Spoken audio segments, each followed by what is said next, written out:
90% of the chess players cannot solve this puzzle. It looks so simple, so few pieces on the board. Can you do that? You're gonna learn so much, so please pause the video first for a second, try to do it yourself before I reveal the answer. What's up, chess player, and welcome to the Journey to Grandmaster, the place where you can improve every single aspect of your chess game. So, to solve this puzzle, you need to understand two principles. If you don't understand those, then you have very little chances to do that. If you do, though, then it's like very simple for you. So, let's try to start with the most obvious options. Of course, we always learn that we should go forward, and that should be the first option to consider. So here, king to d6 seems like the most promising move. We just go forward and we try to promote our pawn. The problem, though, is that in this case, the opponent's king is having the opposition. The position is a very important rule in the opponent game. It is when two kings are standing in front of each other and have either one, that would be a small opposition, one square in between them, or three squares between them. That would be the distant opposition. So in this case, we have one. And what that means? Well, that means that the king controls all of those squares, so our king cannot go forward, which we desperately need to promote our pawn. So if you go c7, which seems like the most active move, we give a check, this king goes back to c8, and now we don't have any options. Like, the reasonable option would be to play king to c6, but that would be a stalemate, because now our opponent's king has absolutely zero moves to go. And if we go anywhere else, then we just lose this pawn, and without this pawn, we can never win this game. Even if we somehow win this pawn on a6, which is not that difficult, then this position is never possible to win. Why? Because it's a pawn, and no matter what we do, black's king is going back and forth, and sooner or later, that's just a stalemate. You can never win such a position. So this straightforward approach simply doesn't work in this position. What else do we have at our disposal? Well, the second most straightforward plan is to play king to c5, try to go to b6, grab another pawn, and with two pawns we will always win. What is the problem with that? Well, we have to always consider what our opponents does. In chess, my best advice to you is never make a move unless you have thought about your opponent's ideas, what he can do afterwards.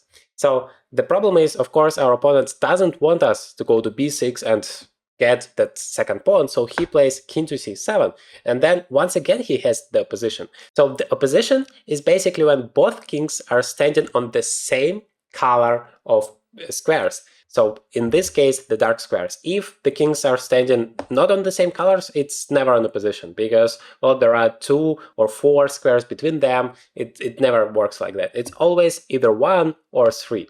So in this case, we cannot go forward anywhere, and we basically have to either go back, but in this case we lose the pawn, and you remember it's always a draw, or we have to repeat the position, which does not make any progress. So the two seemingly most reasonable moves here, d6 and c5, simply don't work. Why? Because of the first principle that is very important to understand to solve this position.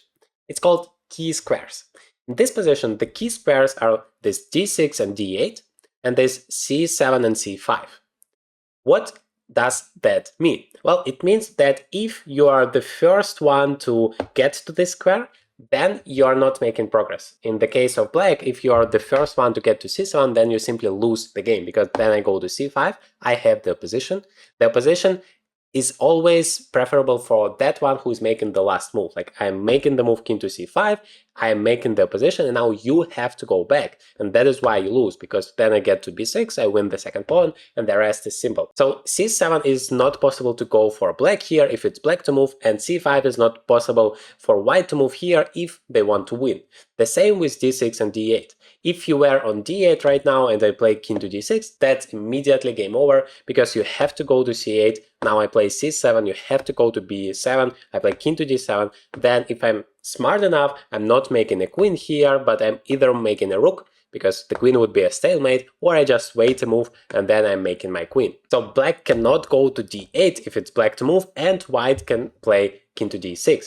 And we also cannot play king to d6 first if our opponent can go to d8, because then he's gonna have the opposition.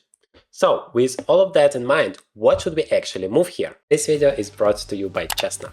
Chestnut is making amazing chessboards that allow you to play online from a real 3D board. We have high quality chess boards, nice looking chess pieces, so that you can enjoy and having fun playing it. Chestnut boards also have so many training functions that I absolutely love to use to my training, and it helps me to improve my chess every day. This is, for example, Chestnut Evo. I love to use it for my trainings, but they have so much to offer you depending on your preferences and your budget. And the best part is you can just use the promo code Journey to Grandmaster or click the link in the description to get a big discount on all of the Chestnut products. You can say, well, we can go to e6 and then we wait until our opponent plays to d8 and then we play king d6, and as we have the position now, we win the game. Well, the problem with that is if our opponent is not totally stupid, he's not gonna be cooperative and play that move king to d8. Instead, he's gonna play king to c7, as now, very important, our king is not able to get to c5, which is the key square. Remember, once our opponent plays king to c7, we should play king to c5. So he's gonna play king to c7, and then our pawn is under attack, so we have to go back, and once again, we don't make any progress. So, what do we do in the starting position to win? Well, here the second very important principle in the chess endgames is helping us. It's called the triangle. The kings are able to make a triangle on a chessboard, and why that helps? Well, because this way we can basically skip a move. If you are careful a little bit and you think about this position, but if it were black to move, then black has 0 moves. Remember what we said, if black goes to c7, then we go to c5. Those are the key squares. Now we get to b6 and we win. If black goes to d8, then we go to d6, we have the opposition again, and after king c8 and c7, we win once again. And finally, the last move at black's disposal is b8, but that is no different because now we can go forward, and after king to c8, we once again play c7, king d7 next, and win the game. So all we need to do here is just somehow skip a move.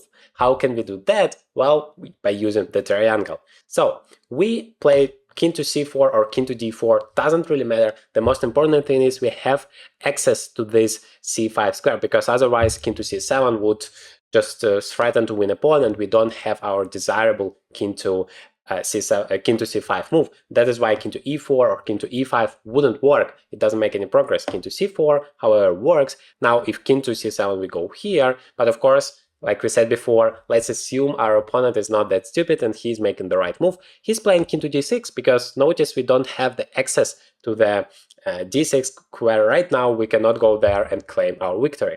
So we play king to d4 because now we have the distant opposition, and once again we control the key c5 square, so that if he goes to c7, then we go to c5, once again we have the position, then we get to b6 and we win the pawn. So that's not an option for our opponent. Of course, he cannot go to the side because that would just help. He doesn't have the access to the c7 square, and then we automatically win. So he must stay here so that in case we play king c5, he has this king to c7 opportunity. What we do? Well, we play king to d5 now, and we are back to the starting position, but now it's black to move. And that is exactly what we need to win this game. Now, it doesn't matter what black does. c7, we go to c5, d8, we go to d6, and then we win the game afterwards. Remember, please, not to make the queen here immediately, because it turns out the king has absolutely 0 moves, and it's just never too late to spoil your game. So instead, be patient. You can just wait 1 move, once again, just skip a move, king to b7. At the same time, you need to still control that c8 square to be able to promote, and then hopefully you're good to go to proceed with a checkmate here. If this video was instructive for you, then you're gonna definitely like this one, where I share a simple 5-step system for you so that you can beat everyone below 2000 ELO, and the main thing, you're gonna be proud of the games you play.